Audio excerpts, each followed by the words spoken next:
பழனியில் பழைய பேப்பர் கடையில் தீ விபத்து.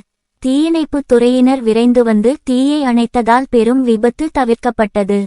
திண்டுக்கல் மாவட்டம் பழனி திண்டுக்கல் சாலையில் அரசு மருத்துவமனை எதிரில் உள்ள பழைய பேப்பர் கடை ஒன்று செயல்பட்டு வருகிறது. சிவசாமி என்பவருக்கு சொந்தமான பழைய பேப்பர் கடையை நேற்று வழக்கம்போல கடையின் உரிமையாளர் சிவசாமி பூட்டிவிட்டு சென்றுள்ளார். இந்நிலையில் இன்று அதிகாலை கடையில் திடீரென தீ விபத்து ஏற்பட்டு அப்பகுதி முழுவதும் கரும்புகை சூழ்ந்தது. இதனை கண்டு அதிர்ச்சி அடைந்த அப்பகுதி மக்கள் உடனடியாக பழனி தீயணைப்பு நிலையத்திற்கு தகவல் அளித்தனர். தகவலறிந்த சம்பவ இடத்திற்கு விரைந்து வந்த தீயணைப்புத் துறையினர் தீயை மேலும் பரவாமல் தடுக்கும் நடவடிக்கையில் ஈடுபட்டனர். பழைய பேப்பர் மற்றும் அட்டை பெட்டிகள் அதிகம் இருந்ததால் தீ வேகமாக பரவியது.